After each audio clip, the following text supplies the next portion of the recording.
We are very fortunate to be joined today by Cameron Dryberg and John Morris. Cameron's the general manager of 360 Restaurant at the CN Tower, and John is the executive chef. They're going to tell you a little bit about themselves today. Then they're going to tell you about the property.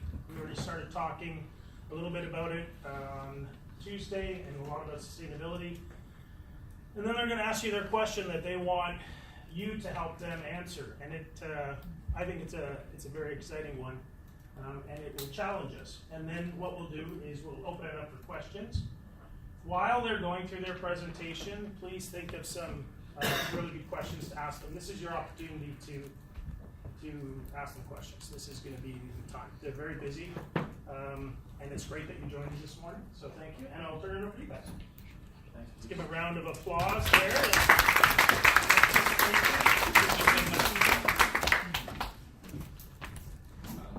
I'm up first. Hi, everybody. One of the first things I wanted to say was I wish I had the remote idea that there was a program like this when I was coming through. Like I had no concept. I literally fell into this industry. I got my first cooking job when I was 13 in a terrible little place, flipping burgers, and that was what I was doing. I was a line cook in kind of rough places. I worked at a place in Nova Scotia that had the biggest charcoal pit in the valley, fun stuff like that.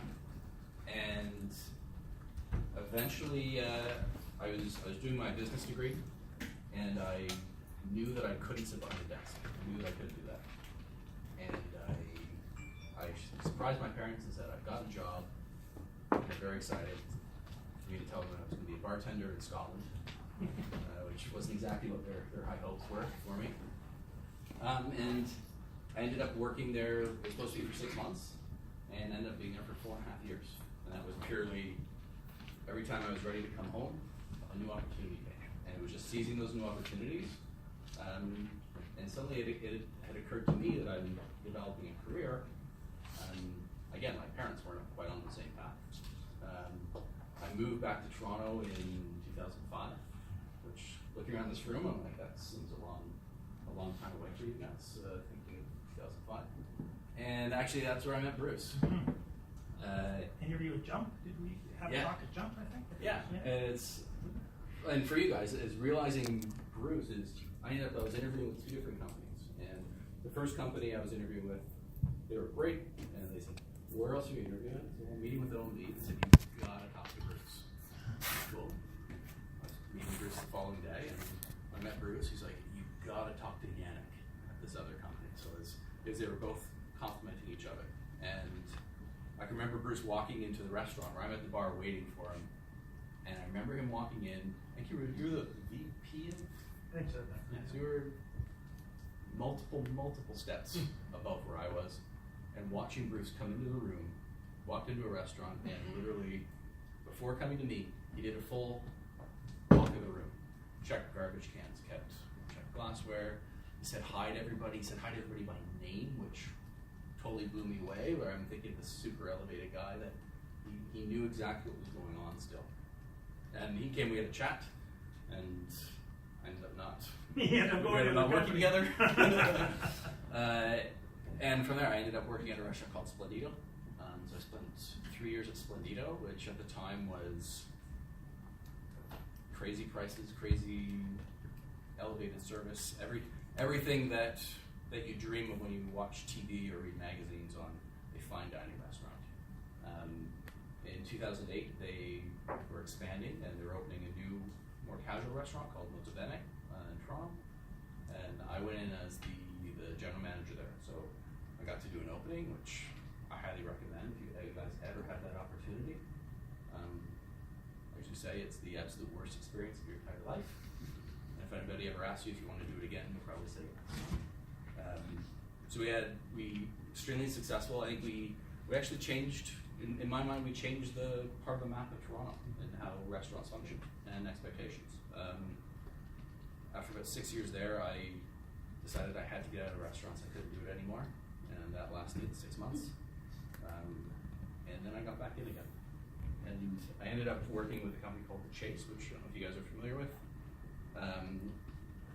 They've got 6 properties in Toronto now, something like that. One in Miami now. Yeah. One in LA now, maybe. So I worked for a couple of their properties, and it wasn't the right culture fit for me. I knew it wasn't the right fit. And a headhunter called me about taking on the role at CN Tower, which I thought, oh my God, over my dead body would I ever work in a place like that. I had zero desire to ever do it. It was not what I was looking for. And I took the interview purely so that the guy knew that I was looking for work. And sitting down with our director, I walked out of a 2-hour interview completely engaged on my goodness, I have to have this job. And suddenly we're in a job where I'm not working 110 hours a week, nor am I expected to. I think I get in trouble now because I pretty consistently do 50 to 60, and I'm setting a bad example. There's vacation, and as you're going to see in our presentations, we have the freedom to make change, to have ideas, bring them forward, and have somebody above us say, absolutely, the only question I have is what's taking this so long. So we have this access to this incredible facility that lets us put all our ideas into place. And from the volumes we do, we're able to actually say, okay, that was a terrible idea. You find out in a week, or it's a genius idea, and you keep going with it, and you get to just hone your skills even further. So it's been amazing. I've been there for 2 years now. It's been an amazing role so far, and you keep getting to make changes, so it gets to be fun. All of you go. Okay. Thanks, Cam. So and we're glad you decided to change your mind. So I'm the chef at the CN Tower, specifically the restaurant 360. My name is John Morris, and I'm nowhere near as interesting as Cameron to listen to, because I spent my life behind a stove learning how to cook and not really how to public speaking and all that kind of stuff. It's always been an Achilles heel for me, but so bear with me if I jump around a little bit. But realistically, I've been cooking since I was 13, and I'm 43, so that's quite a long time. I've done a lot of things along the way. I think working at the CN Tower, as Cam alluded to, has been a very excellent opportunity at this point, because we are very supported. And I think, you know, if we wanted, we wouldn't be standing here today to speak to you guys about all the wonderful initiatives that we're doing with regards to sustainability in our operation. We wouldn't be able to do that if we weren't fully supported by our leadership and given the freedom to experiment and to fail. Right? I think it's important that people know that it's okay to make mistakes, it's okay to fail, and I think taking chances, taking risks, it's the only way that you're really going to actually do something cool. Okay, so it's important. Like I said, I started cooking young. I worked. What did I do? So I worked at restaurants when I was a kid, and then I ended up moving. I went to the university for a couple of years. I didn't know, like Cam, I'd have to say, I didn't realize. I don't know if this existed, this program back then. Yeah. But because I was entering Western in 1993, I think, when I started. So, but if it was already here, I wish I'd known about it, and I wish I'd known that this was my calling. I didn't. It's a wonderful field to be in, but at the time I thought I was going to be in astrophysics. I don't know what I was thinking.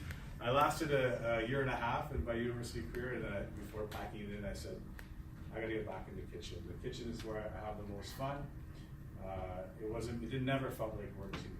You know, it's a career where you get to use all of your senses. You're fully engaged at all times. You're using, it's very active. It's on the move. It's engaging. So I moved out to Alberta. I lived in the Rocky Mountains, so I went there. Similar story in a way to Cam. He moved to Scotland, thinking he was going for 6 months.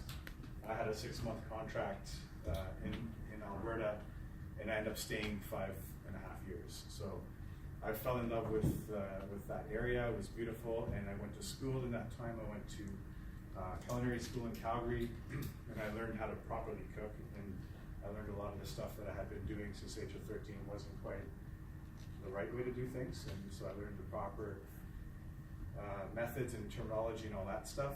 Had a great time. Similar to Cam, opportunities just kept opening up, so it was kind of hard to leave.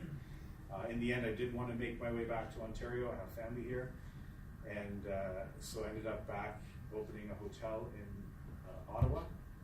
And I've always worked in large places, I guess, since that time. So unlike Cam, I wasn't so hesitant about the CN Tower, because for me, it was like a natural progression, I felt, for me. Like it's a big operation, but it's not the biggest I've worked in over the years. So, yeah, I hate talking about myself like this. This is so lame. I can talk about food, but this feels really boring to me. So, just gonna fast forward. So I worked in a few different places in Ottawa. I worked at the National Arts Center for a few years. I was executive chef there. During that time, I got to cook for, lots of cool people and famous people, all that stuff, and a lot of not so cool people like politicians and stuff like that. But William Shatner, I got to hand him dinner one night. Al Pacino, it was kind of fun. So those are kind of some of the fun things I got to do along the way. And then I wanted to start a family. I had a child a couple of years ago, and I wanted to relocate to Toronto.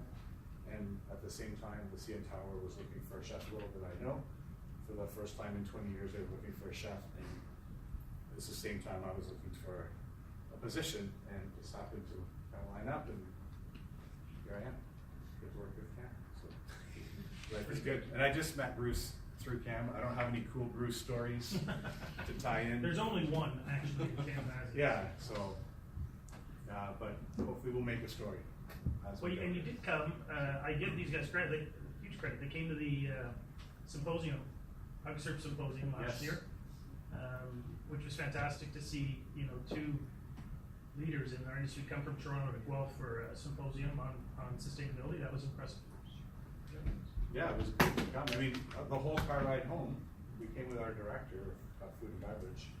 So the three of us came to that, Bruce, and I don't know if we ever told you, but on the way back to the tower, the hour drive, we couldn't stop talking about what we heard, and actually the topic, as you recall, was vegan, a lot towards vegan items on menus and that kind of thing. And I've always wanted to push that agenda, and it was a great kind of in with me with kind of my boss to say, hey, look, we got to start doing that. Like, we have to continue to be leaders in that front as well, and we've increased our vegetarian offerings and our vegan offerings as a direct result of that data. So everything happens for a reason, and we put things, and like Cam alluded to, like we're able to put things into practice, right? Like we're able to act on things because we have that support. So it's great. But yeah, I'll turn over to Cam because it's enough rambling for me. Yeah, it'll be your turn. Who's actually eating that 360? Did you like it? Was it what you were expecting? When I look at it, it's why I had zero interest in the job was I've been working in fine dining restaurants, and everything is made in house, and the care that goes into creating each dish and the passion and all this kind of stuff. That was not what I thought the CN Tower was. My assumptions were things like volume, and all the potentially negative connotations that go with that. So what are some of the things that you guys know about the CN Tower restaurant? Just something Bruce mentioned that it is the busiest restaurant in Canada with sales of what, like 28 million? We did 36 million last year.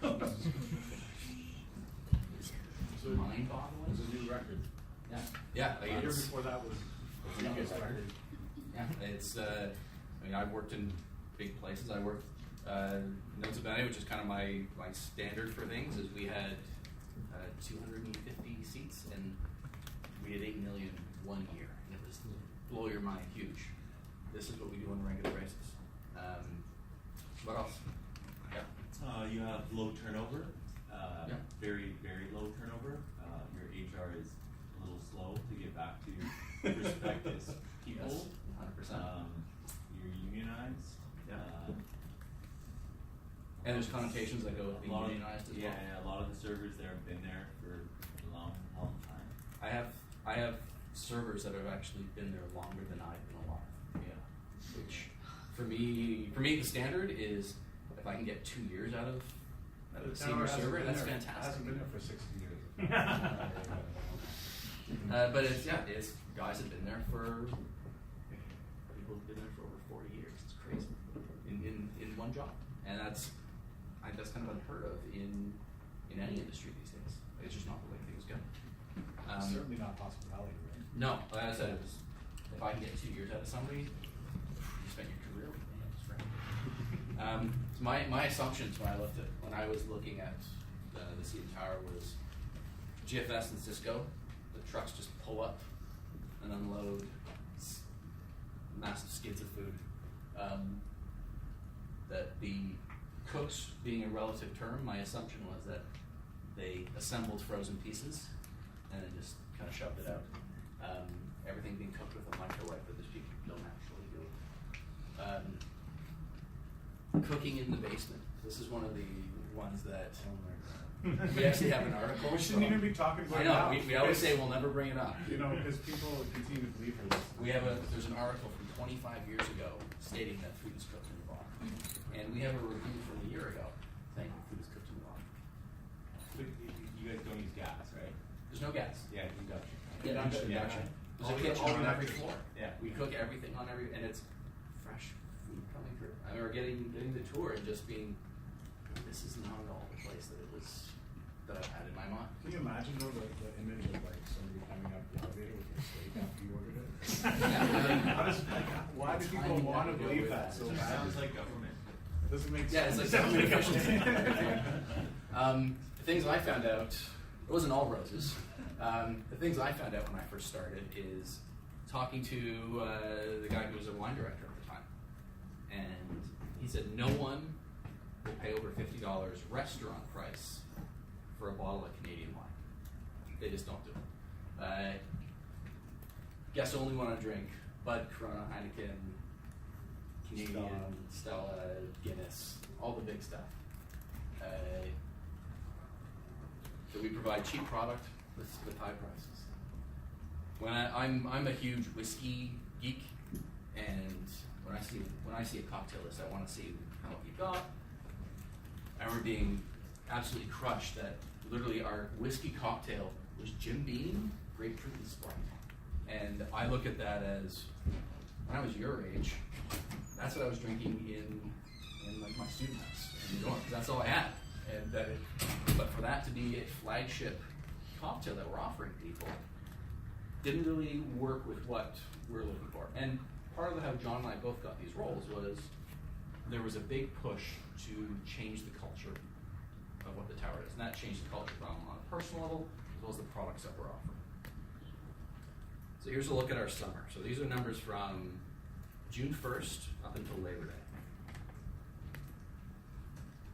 So we did almost $14 million in 3 months.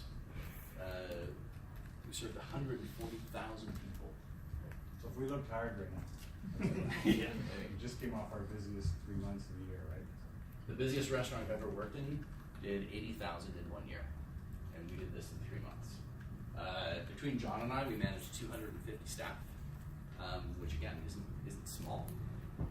I know from our sustainability conference that we came to, beef is bad, or it could be a bad word. We did 25,000 portions of prime rib. That's a lot of cows that have sacrificed 3 months. themselves. Yeah, just in 3 months. 28,000 cans of beer. We have no draft, but we've also made the change that's all Ontario beer. Almost 12,000 portions of Fogo Island cod. So as much as the cod fishery is slowly coming back, we're doing our part to market it and also put a dent back into it as well. And all this is done in a 400-seat restaurant. We open at 11 a.m. and we close at 11 p.m. And once the summer starts, is it 40 people every 15 minutes? Yeah. And that is from the until the moment we close. With From people 11 waiting a.m. turn to 11 p.m., 40 people every 15 minutes sit down. So we're putting up 40 plates every 15 minutes. And it's why I give you these numbers is when we talk about restaurant responsibility, restaurant sustainability, and green initiatives, we always come to reasons that it can't be done. And we should be the reason that it can't be done. We are too big to actually foster any of these initiatives. It should be easy for a place that is 25 seats. If you're a 25-seat restaurant and can't manage to have a fresh, locally produced menu, there's some bigger issues. The planning that needs to go into a facility of this size is crazy. So the reasons we can't do it. Restaurants always say they're either too big or too small. It's too expensive for the business to stay afloat to actually put these practices into being. Passing on that price to the guest. It's too expensive for guests. Then we're going to put you out of business.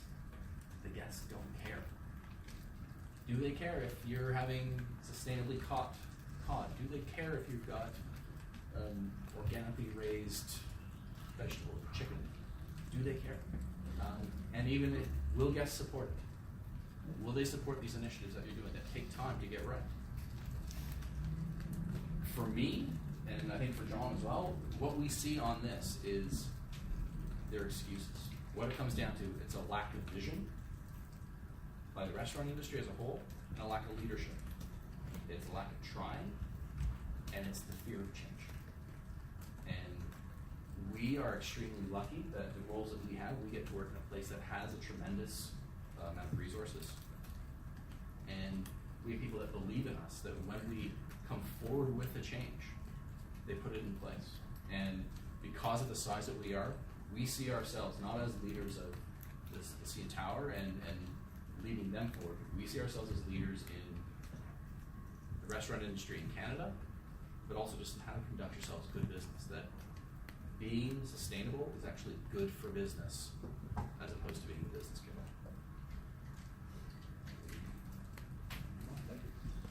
So yeah, so cheap food is an illusion. There's no such thing as cheap food, and yet we have it all around us, right? The real cost of food is paid somewhere. So if it's not paid by you at the cash register, it's charged to the environment or to the public purse in the form of subsidies, and it's charged to your health. So the pretty wise statement. I can't. I just want to go back for 2 seconds. I can't say enough about what Cam was talking about there. It's like my whole career I worked in large establishments, right? I worked since I was 21. I worked in hotels and large facilities, and I was told the entire time by all my chefs. I'd say, "Oh, look at this farm. Local farm has this amazing produce. Chef, can we buy it? Can we put it on the menu? I really want to use it." I was always told no. Always no. They can never do it. We've tried that. The farmer can't keep up. You're going to call him. We're so busy. We're used so much that after a week he'll have no supply, and then what are you going to tell your guests? You got it on the menu now, and now what are you going to do? Or the product will be inconsistent. It won't always be the same size. This, that, whatever. Any number of excuses. We're just too large. We can't do it.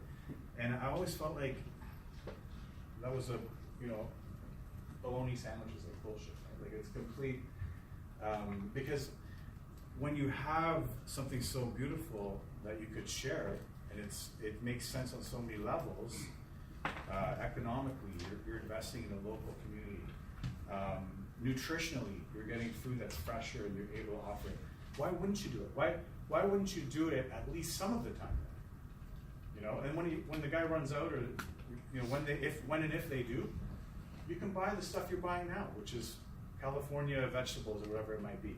But at the very least, you're having some of the time. You're making an effort. That's what I always felt. And when I got into the role of exec chef and I could start to make those decisions myself, I started to do that, and I found that it's not true. Like none of those things are true. They're all myths. You can make it happen. And in fact, if you put in the effort and the time to get to know your farmers, they will grow for you what you need. And that's exactly what we do now. I think that's supposed to talk about that later. But that can be done. So I just want to really get that point across. What is sustainable when it comes to food and beverage and hospitality? It says here that sustainable meet the needs of the present without compromising the ability of future generations to meet their own needs. So, like I said to Cam the other day, the reason why, a big part of the reason why I do what I do, and why we do what we do in the restaurant is on a personal level. Like, we have kids, and we want this world to be a good place and a bountiful place. Like, I want my daughter and her kids to enjoy great fish and seafood and vegetables, everything else that the world has to offer. I don't want it to be all gone, and I don't want it to have been limited to choices or destroyed or whatever it might be, just because we're making bad choices in our generation. It doesn't make sense to me. Like, the choices are there that you can make the right ones. Make the right ones. This is really close to home for me, and I get a little riled up because I even at home, like. I took time and I went to Denver a couple years ago. I did a climate change leadership course with Al Gore, former vice president, was teaching us. And then, got to meet him. It was pretty cool. And this stuff really touches me deeply. And it took me 3 hours to get here today. I could have got here in an hour. It took me 3 hours, 2 trains, and I carpooled with Cam from Mississauga. With 2 trains from Markham to Union.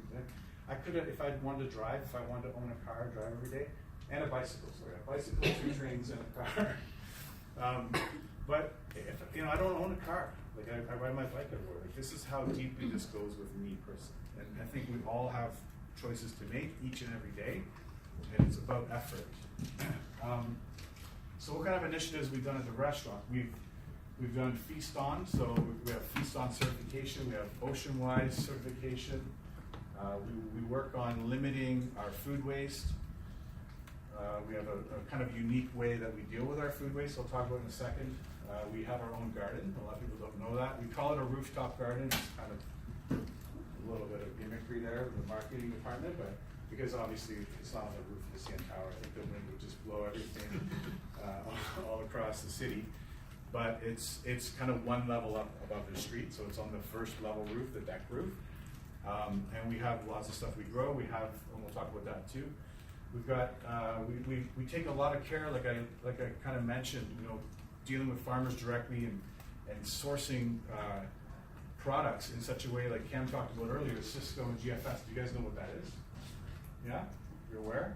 So these are the huge distribution companies, right? I think based in the States or wherever, and huge corporate entities that really have been gobbling up the food supply industry for years. And let's be honest, as a chef, nothing would be easier for me than to just deal with those guys. Pick up one phone, one call, you can get everything from, and that's their whole goal, right? I mean, that's why these guys don't just have, they don't just specialize in kind of one thing, like poultry or vegetables or whatever. Like, they do every single thing. They do none of it really well, in my opinion, but they do every single thing, and including garbage bags, saran wrap, you name it, mops, because they want all of your money. They want all your order, and they want to, quote unquote, make the chef's life easier, right? But like I said before, the easy way isn't always the best, and they don't use sustainable practices all the time. We're working on that, though. We think that by making the choices we're making, and we only deal with family-run or smaller businesses where we can actually talk to the owner. We don't deal with businesses where we have to talk to a representative and we don't even know who the owner is. We don't deal with those businesses. That's just one of our practices. But we're hoping that by doing this, and if we can set an example that we can do this on the scale that we do it in our restaurant, which, as you said, is one of the busiest, if not the busiest in the country, if we can show that it can be done without those the ease of using those suppliers, maybe those suppliers would start to feel the pain from that, right? And if they do, then what will happen is they'll have to change the way they do business. They'll have to start getting sustainable. And then all of a sudden they won't be so bad anymore, right? So that's our kind of the long-term thinking that we have. But So yeah, Food Day Canada, do you guys know about that? You know who Anita Stewart is? You guys know who that is? She's affiliated with the university here. She's the University of Food Laureate, the Food only Laureate. food laureate in the world.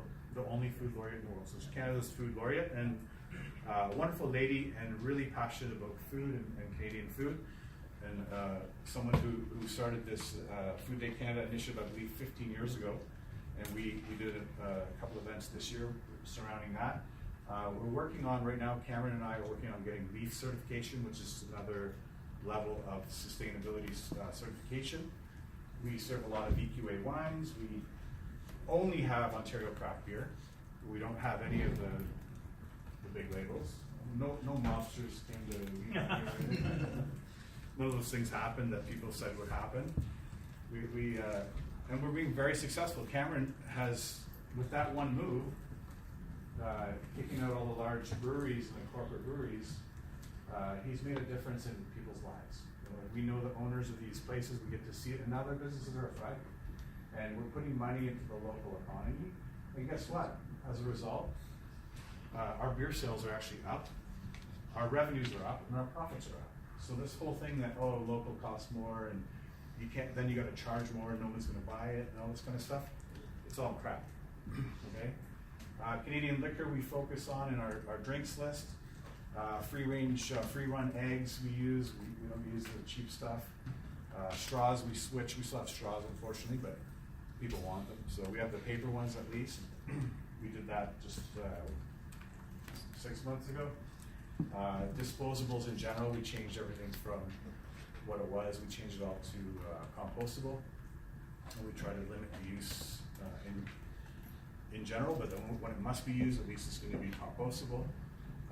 Storytelling and relationships, this one, I mean, we do sessions at our place. We have a theater that seats probably, this amount of people, 150 seats. Twice this size, okay. So we have it's kind of like a movie theater in the basement of the CN Tower. And we invite all of our staff there 10 to 12 times per year, and we have sessions with, we call them our storytelling sessions, where we bring in suppliers from across Canada. You know, we had Tony from Fogo Island Fisheries, we've had Steve, the fisherman from Organic Oceans from BC, and lots of local. We've had Dylan's, we've had Megalomaniac Winery, all kinds of people to come and tell these stories about Canadian food stories to our staff and to our servers and our cooks, so that when they're at the table, we want them to feel the passion that these people have in creating these beautiful wines and liquors and catching these fish out of the ocean. And we want them to hear those stories firsthand so they can turn around and tell them to our guests. Because if our guests have a great Canadian food experience when they're with us, then they're going to demand as well. They're going to start to demand that from every restaurant they go to. They're going to want to know. They're not going to. Maybe they'll start asking the question: where's this fish from? Is this sustainable? Is it local? Is it from? So we want to inspire that. Anyways, Feast On is a program by the Culinary Tourism Alliance, which is kind of a maybe a hybrid between Foodland Ontario and Ontario Tourism, where they really want to promote the idea of culinary tourism. Everyone knows that, you know, for years and years and years and decades, people would travel to France, you know, to have beautiful cheese and wine and whatever, baguettes, whatever those stereotypes might be, or you go to Italy for food. And so food and travel have always been related, you know. Food and tourism have always been related, but not so much with Canada. And we have no reason to not be. You know, I could say we have such a beautiful array of ingredients here that we'd be silly not to kind of boast a little bit about it and to make some noise about it and get people to come here for those experiences. We have a lot to be proud of, but typical of Canadians, we're humble about it and we don't want to brag about it, but we should be, because, you know, we have every bit, and I'll tell you, you have every bit of an amazing food experience here in Canada that you could have in Europe. A lot of it's overrated, I'd say, nowadays anyways. That's my opinion. So with Feast On, we get you have to, it's kind of a minimum amount, but it's 25% of annual food purchases. So we spend about $10 million a year on food. And so for us, that would be $2.5 million that we're putting into Ontario business owners' pockets. We do more like, when we did our first assessment the first year, we were already doing 40%. And we've grown since then. I haven't even gotten too many receipts to go through. I'll have to do that over the winter, but I don't even know where we're at right now. But I know we were at 40 when we did the initial assessment. Same with beverage. Ocean-wise, do you guys know what that is? Everyone? Yeah? Oh, yes. It's a little killer whale logo that you find on a package of fish. Tells you if it's been sustainably caught. I don't want to go too far into that. I'm sure you could talk about that another time, but you know, it's about just choosing fish. When we say fish is sustainably caught, what do we mean? I think in a nutshell, it means, you know, you're not wiping out, you're not dredging the ocean floor.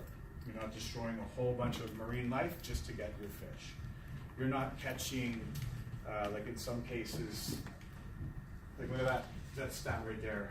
That bothers me. And it's 4 out of every 10 fish that are caught are bycatch. So what does that mean? It's not the desired fish. It'll just be killed and thrown over, right? It's wasted. It's wasted life. So if you use sustainable fishing methods, if, you know, like footwell and cod that we promote and sell, those are hand line caught. You know, those are one by one pulled out of the water, alive by a fisherman, and put on ice right away. Without a fishing rod too, they're actually using They're using their hands with a line. Like that's literally what they do. It's not a massive net. I don't know if you guys are aware of these commercial fishing outfits. I mean, they can be at sea for a month at a time. They can have they have helicopters landing on them. They're like you know, aircraft carriers. You know, they come in and they're just processing. I don't even know the numbers and the tonnage per day of fish that they take out, and how much of that. Like I said, if up to 40% of that or more is bycatch, it's just getting destroyed needlessly. Anyways, make good choices. Ocean-wise is one of them. Food waste. We mentioned earlier that we do something unique with food waste. Most places, what do with food waste? Any ideas? No? Like trimmings from food, like the peeling of a butternut squash, you can't eat that. So what are you going to do with them? Either like compost or just throw it in the garbage. That's right. Most places, you know, unfortunately, a lot of places still throw it in the garbage. Compost is a decent alternative, right? And for many years, that's what we did. But even compost, I mean, in our scale of operation, you know those big bins that you have for garbage, those big wheelie bin things? We'd have like 20 of those going out every day on a truck. Driven to where? I don't know. How much gas is being burned to drive it there? How much methane is being produced as a compost, which is a greenhouse gas. Right? So this machine we installed about a year ago, I guess? Yeah. It's called the Orca. It looks like a giant ice machine. Ours is like 2 or 3 times as wide as that one. But anyways, it's got living enzymes inside. That basically it's a giant stomach. That's what it is. So anything that's not edible to us, the orca will eat it. That's what we say, feed the orca. So we throw in there all the peelings, trimmings, stuff that can't be used. Even stuff like oyster shells, it'll eat. Fish bones, that kind of stuff. After you've made your stock, of course. Don't waste anything. But it all goes in there, and this thing, all that comes out is gray water, which is nutrient-rich water that comes out and away it goes. So there's no transportation other than our dishwasher hauling it down in a cart to the loading dock. That's it. So pretty good maneuver there. The gardens we have, I should mention, we're not trying to deceive anyone with our gardens. There's no way that our gardens and what they are, probably if you were to condense all of our cedar boxes, our planters, they'd probably fill this room. But that would probably, I'm not trying to deceive anyone to say that we use that food to supply the restaurant, because that amount of food would probably be gone in the summer in about 2 hours in the restaurant would be gone. So the amount of stuff you can grow. So, but why are we doing it? they want to beautify the area anyways. They were gonna just plant flowers and stuff, and I said, hey, can we not just plant some vegetables and some fruits and stuff like that, and at least let it be kind of an educational thing. You know, people are walking by, and maybe look at the I mean, for one thing, we walk by, we eat all the time. We eat strawberries and raspberries. We go up there. We give them away. We try and you know. give them away to people, and people either refuse or they don't know what to do. Like literally, we've got tomato plants and a giant basil bush, and we're sitting here, and People were so they don't know worried what to do. when I did it. When I They can't first did it, people were so worried. Aren't you afraid like people are just gonna come and like hack it all down and take it?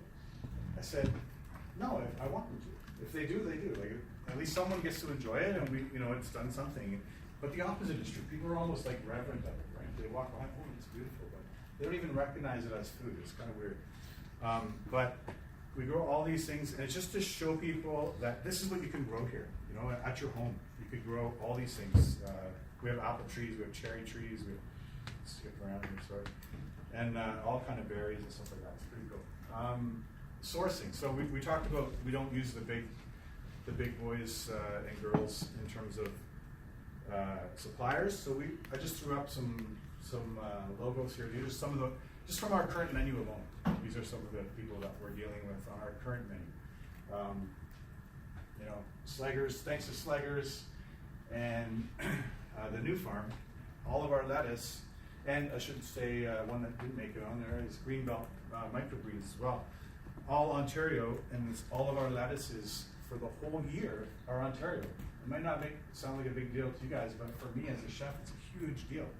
And just to be able to do that. You know how cold it is here in Canada in the winter, and still, in the dead of, you know, in January, I'm serving all Ontario produce lettuce in our restaurant, in our volumes. You know, when we write our summer menu, I meet with the new farms, Gil and Brent. I meet with them in January for our May launch of our menu. So I have to be really prepared. You know, I have to have my menu done in January because I have to meet with them because they have to buy seeds based on what I put on the menu. That's how much we order. You know, if we have a small place, or if we wanted to be lazy, it'd be so easy for me to do my job. I could just make the menu the day before we launch, do no planning, and just call up Cisco and say, I need 20 cases of romaine. I don't care where it's from. And it would just come the next day, no problem. Most guests, would they care? I don't know. But we care and we want to do the right thing. So, like I said, we do the homework, we do the groundwork, we do the pre-work, and we make it happen. And we are reaping rewards from that. You know, guests are enjoying the food more. Our staff, even ourselves, we get to eat better, which is good.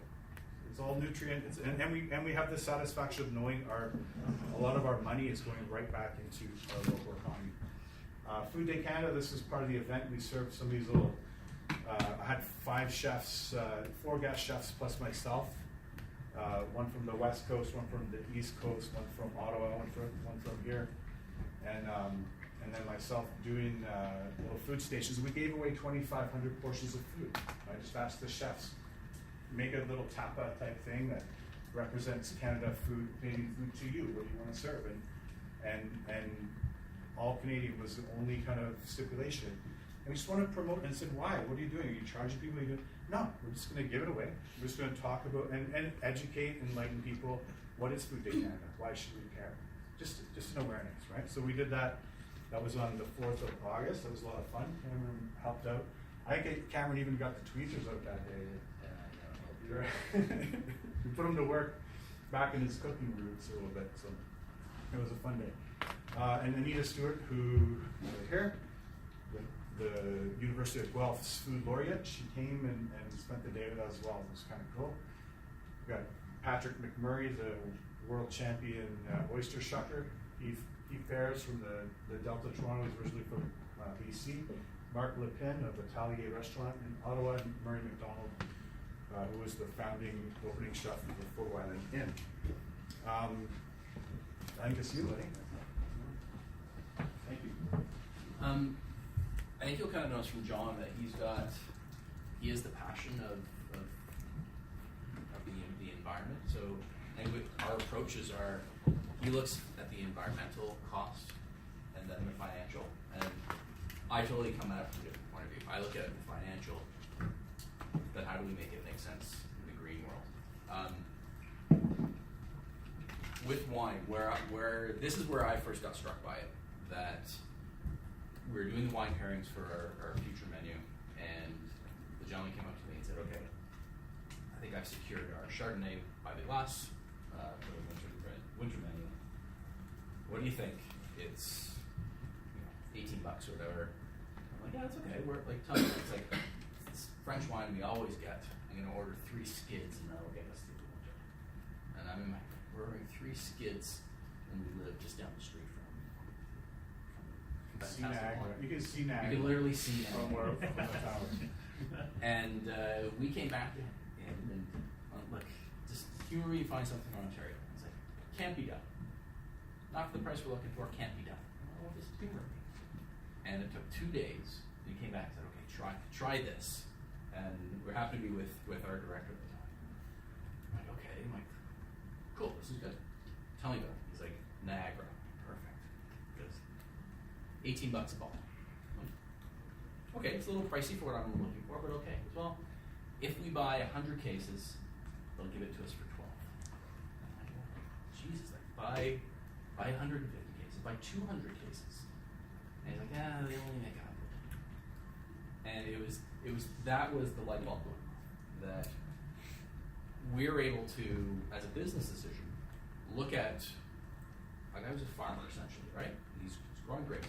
We are able to give him, buy his entire crop so that he can spend the rest of the year making a better product for next year and making sure that he's following the practices that we're looking for, as opposed to worrying about marketing, worrying about sales, worrying about delivery.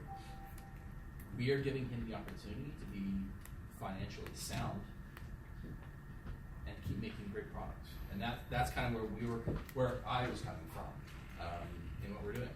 From there, we went through one winter cycle, and Canadian wine did great. People were buying it; they loved it. So into May, we moved with John's menu. We pair every dish on the menu with a wine. So we made the move. We paired absolutely everything with an Ontario wine, and again, sales are fantastic. We've been asked to participate with the LCBO in September on a wine month. What their ask is, to even be considered, is to have one Ontario wine by the glass and have 25 bottles on your list. And it's a little bit of pride for us to be able to go back to them and say, that's what you're asking Kind for. of a joke to us, actually. Well, yeah. That's the go local. That's just for right? participation. One local wine. For Toronto restaurants. And like, how can you not have at least that? Yeah. So we have 22 Ontario wines by the glass and 120 bottles. When you look at our revenue on wine, again, that's our summer number. So in 3 months, for wine that people will not buy, that everyone knows that people will not buy, we sold over $1 million. Oh, sorry, I'm telling you why. We sold $1 million of wine.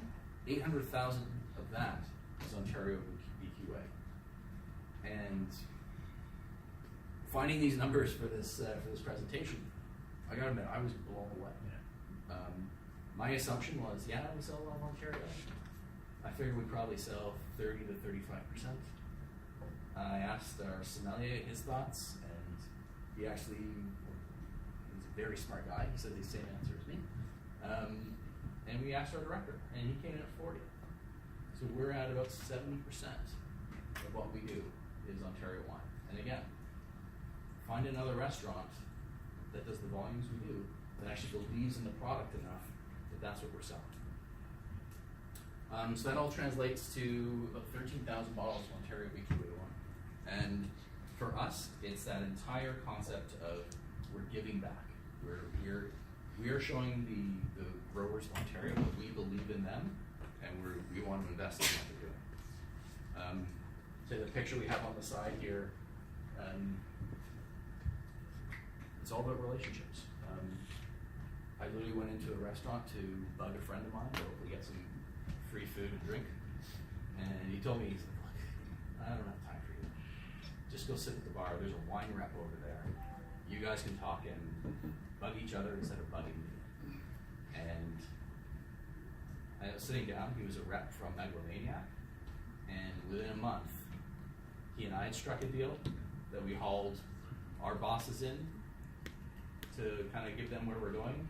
And the next thing, John, our director, and myself, we're down in Niagara meeting with these guys, tasting through their portfolios, but we're also tasting wine. We got to create our own blend for what we think the public will want.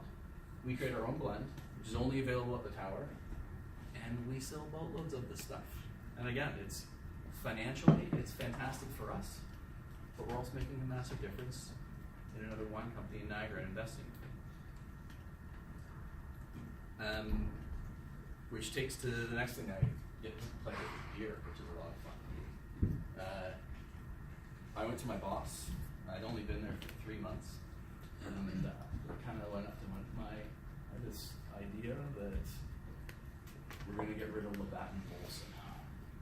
I'm thinking, see how my job security goes. That's fun. And his reaction was, okay, why are you telling me? Fair enough.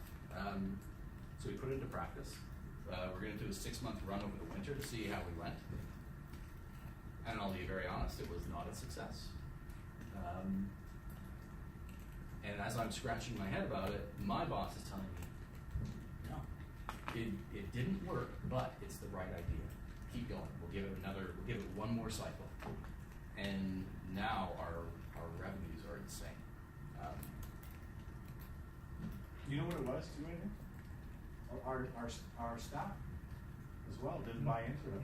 Yeah, You know? 100%. And it's so important. Like, you know, like Cam said, we have 40-year veterans in the service, and these guys, they were almost ready to stage a protest when Cam made this decision. I did get agreements on that. Yeah, see, I agree, but you know, Yeah. you can't do this. Like, Stella's our #1 seller. Like, it's my go-to. I sell Stella to everybody. Everyone loves Stella. But you can't take that off the menu. There's no way. It's not going to work. Yeah, a So you're brainwave kind for of you fighting guys that in the mindset, industry. right? Taking the #1 seller off the list, which isn't the normal way that people go into business, but it's panned out. We're at the rate of, say, we ended up getting our own label again. This summer we're going through 100 cases a week, just of that one beer, for a project that was destined to be a failure and couldn't be a success. Which again throws us at booze. We should probably Start just going leave faster. a little bit of room for Okay. questions. Yeah, sorry. We ended up trying to find a way to use that same philosophy on our liquor. So our liquor list, the base liquor everywhere is Canadian based. It has to be Canadian based or it doesn't go on the list. I'll keep going faster. So here's our problem. You guys have seen a bunch of the stuff we do, and that's just the tip of the iceberg. Nobody knows about it at all. Originally, when Bruce and I were talking about what we want to do, he said, "Well, there's a few things you have on your website about it." And I think my answer was, "No kidding, I didn't even know that." And going on the website, there's a few things about the tower, but there's nothing about what hospitality department does. And I'd said that to our marketing department, and their response was, "No kidding, you guys do that stuff." So nobody knows, and no one can find out, even if they want to. We realize that we're terrible at this. One of my favorites is eggs. John got a letter from a group all about free range eggs. Here's all the reasons why you should be doing this. Da, da, da, da. Cage free. Yeah, and our response was, "Oh, yeah." We had already been doing it for over a year. Thanks. We got this angry letter.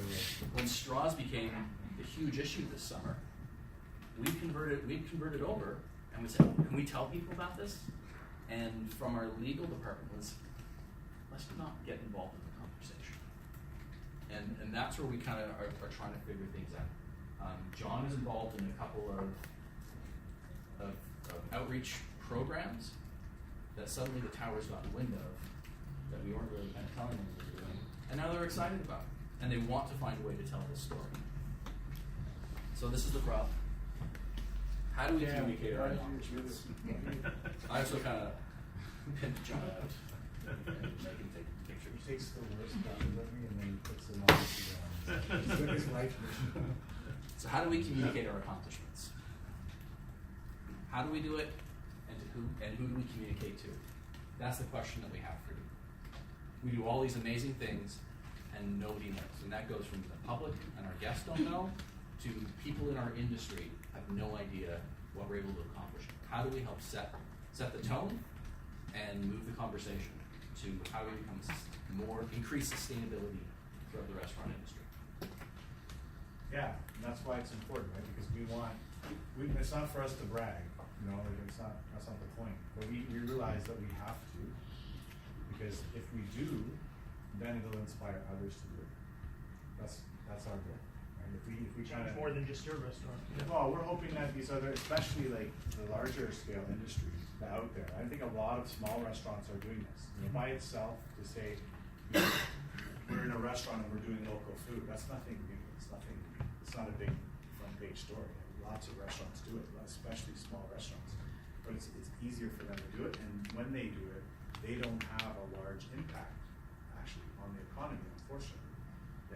It's worth doing still, I'm not saying it isn't. But I think if we can inspire those other big places, like the places where I worked over the years, the hotels, if some of these chefs that are still out there are saying to their people, it can't be done.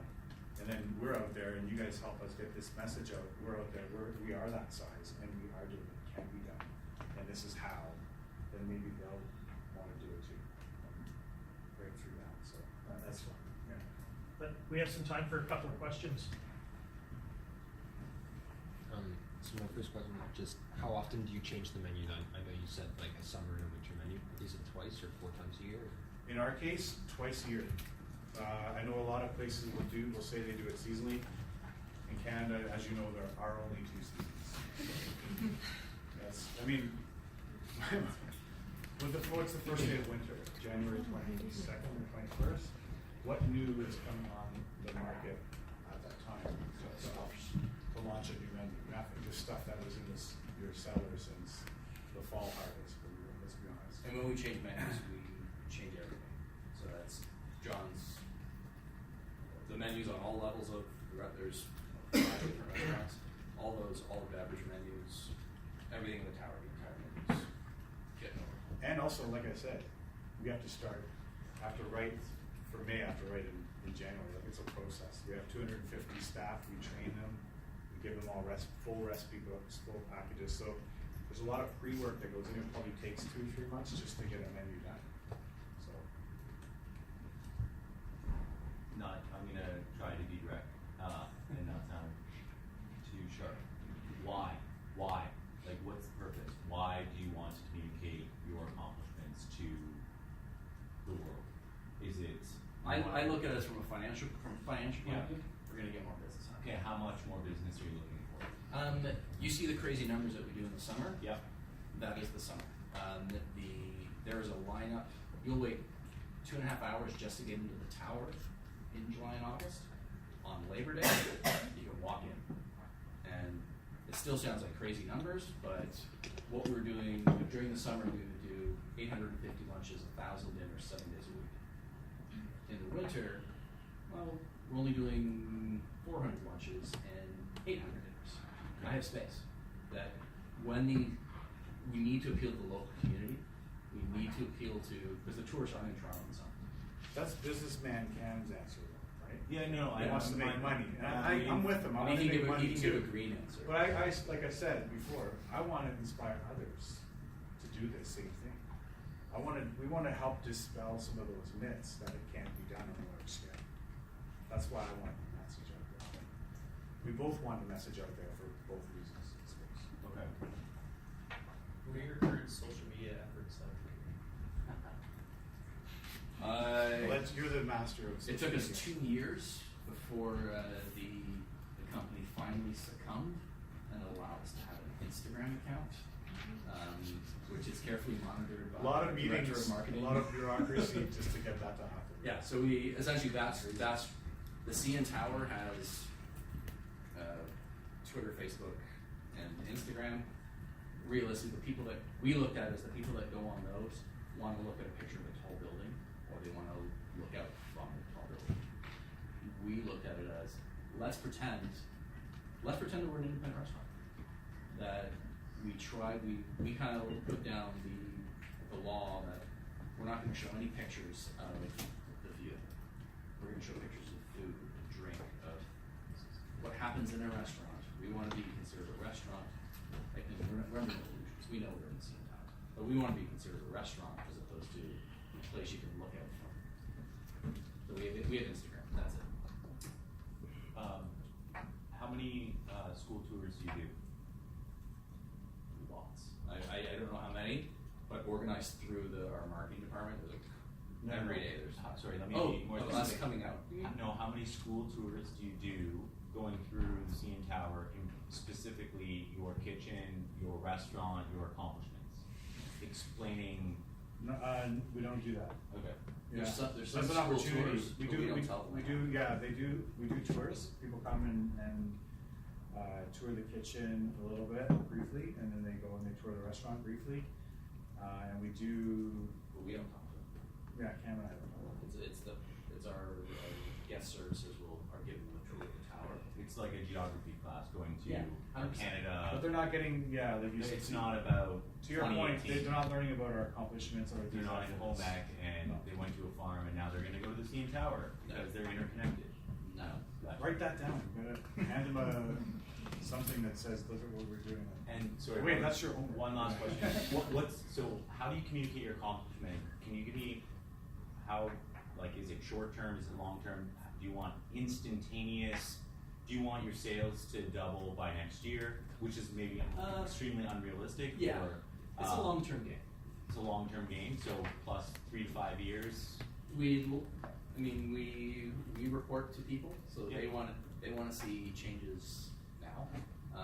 But the reality is, we understand that the marketing aspect of it is a movement, and it takes time to get that groundswell going. And once it gets going, you're not going to stop it, but it takes time to get going. And you have to kick out the old BS that people still believe from 25 years ago, like Cam and I said earlier. They still think we're cooking stuff in the basement, sending it up an elevator. You know, so you gotta kick out the old image and bring in this new image, and that takes time. Time for one more question, maybe two. With something more immediate, have you guys thought about like teaming up with the Clé d'Or Canada, which are like concierge services in hotels? Then that Yeah. like We have a partnership with, and again, it's through relationships.